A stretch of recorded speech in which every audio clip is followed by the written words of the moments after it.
everyone, I'm Ona. And I'm Elisa. Welcome back to Hawkseye News. Today we're here with Charis and the Asia Club presidents to talk about the recent attacks on the Asian American Pacific Islander community and what it's like to be Asian American at Head-Royce.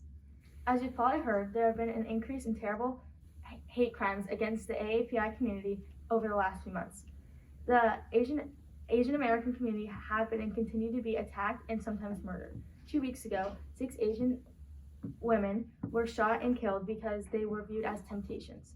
This series of events across the country have left many Asian Americans scared for their lives. Now, off to Charis. Hi, I'm Charis Wu, and I'm here with Nina, Krishma, and Brennan, the Asia Club presidents. Okay, so I'm just going to ask you guys a few questions. So the first is, what are you guys' thoughts about all the recent attacks against the AAPI community? Well, they're obviously horrible. And about the Atlanta shootings, it's going to depend a lot how I feel about it based on like what the Atlanta police has to say about the motivation. Certainly race had to do with it. If they're not saying it's a blatant like hate crime, then certainly like the fetishization of Asian women. And just because the perpetrator isn't like shouting about how he hates Asian Americans, it doesn't mean that it doesn't mean that it's not racially motivated. Yeah, just to add to that, I think especially with the Atlanta shooting, it was kind of definitely hard, like figuring out how I was going to react to it because I didn't want to like come to any conclusions. But also, I think especially with Asians, hate crimes it's kind of like hard to distinguish what a hate crime is, especially given, there's a lot of like historical symbols, for example, like a noose or a swastika, so those are all things that could identify a hate crime towards other groups. But I think with Asians, it's a little bit different. So it's kind of hard to reconcile, like, what is a hate crime and when does it reach like racism? So it's really like hard to react, I think, is the way for me to describe it. And in particular with the Atlanta shooting, I think one of the most frustrating things about that incident in particular was that most news sources immediately rushed to basically magnify the white man's words, right? Because a lot of people were listening to his point of view, his perspective, which was he had these tendencies that he wanted to dominate, and he didn't want to feel this way anymore. And so this is why he acted out, and he was having a bad day. And the fact that those were the words that were first put out into the news sources and in the headlines was extremely frustrating because it silenced all the AAPI awareness that we were trying to raise following that event. So that was a difficult few weeks.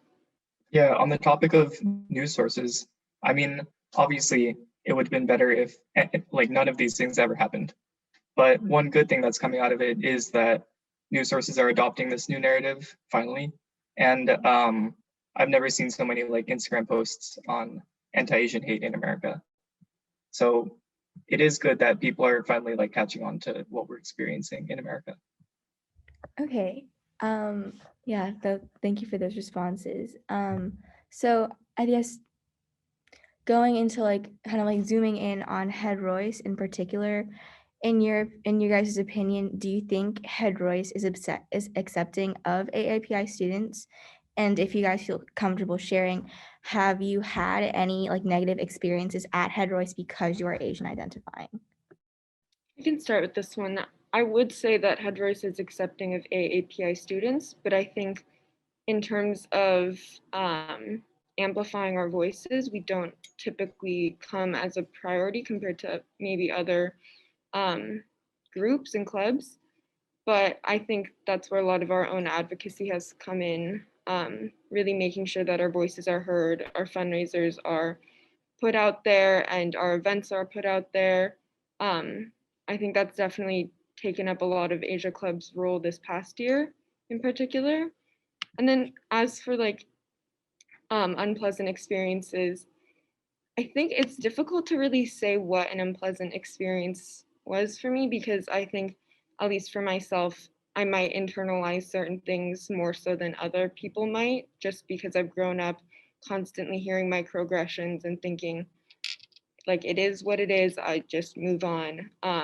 But if I really tried to dig deep and like think of events, one that I would pull on that I spoke about in last year's Assembly for Asia Club was that when we read certain novels about just Asian American history, sometimes derogatory terms do come up, and they're not quite treated the same way as other derogatory terms might be. They're not given trigger warnings, they're not, you know, there's no discussion before reading the novel on who can say it, who should say it, if it should be said at all. And I think that was a really frustrating thing for me to have to experience and come to terms with. But again, it took my own advocating to kind of implement that into the curriculum, making sure that a change is made and that no derogatory terms go without any sort of trigger warning. I would agree. Like, I don't feel any sort of like severe hate against Asian Americans, but there have been like microaggressions and joking name calling and stuff like that in the past.